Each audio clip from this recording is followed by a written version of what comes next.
This video I will be making copper zinc acid battery. So for that we need a very dilute solution of sulfuric acid.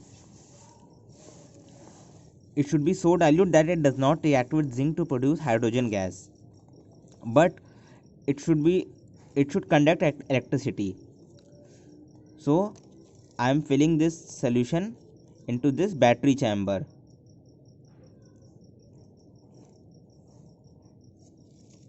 Now place our copper plate, then place our cardboard which will act as a separator, and then place our zinc.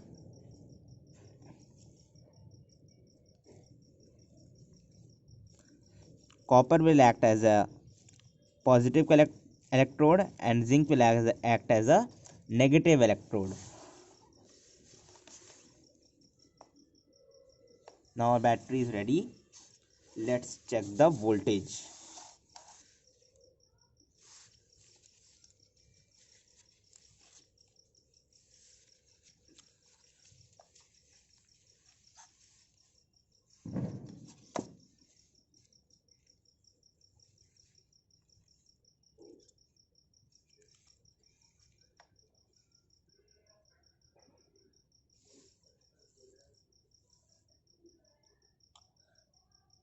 Yeah, it gives a reading of 0.76 volts.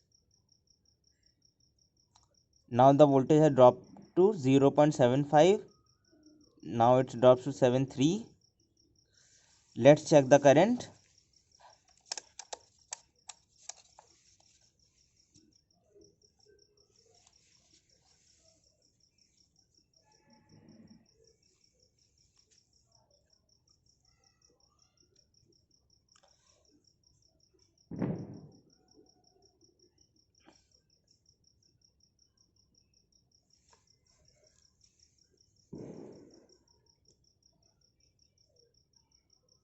Nice.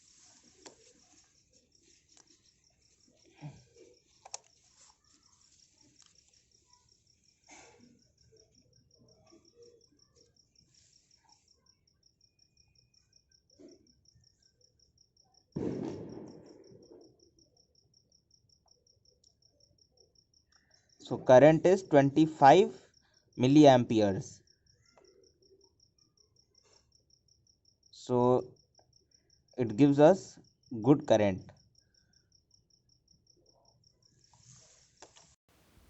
So then we come for the explanation of this experiment. In the container we have dilute sulfuric acid in which zinc and copper electrodes are dipped, which are connected to a galvanometer. The deflection in the galvanometer tells us the direction of the current, and the flow of electrons is shown, which is from zinc to copper. Zinc is the negative electrode and copper is the positive electrode.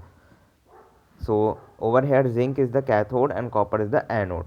At the cathode, zinc loses 2 electrons and gives us zinc 2 plus ions, and on the and the reduction potential of this reaction is minus 0.76 volt. On the anode, H plus ions gain 1 electron and gives half moles of hydrogen gas, and the reduction potential of this reaction is 0 volt. Now we calculate the E naught of cell.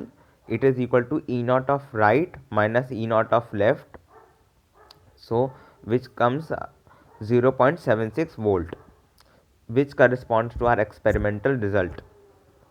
So therefore we can say that our experimental result is matching with the theoretical result. So if you like my video, please like, give a thumbs up, comment and subscribe to my YouTube channel.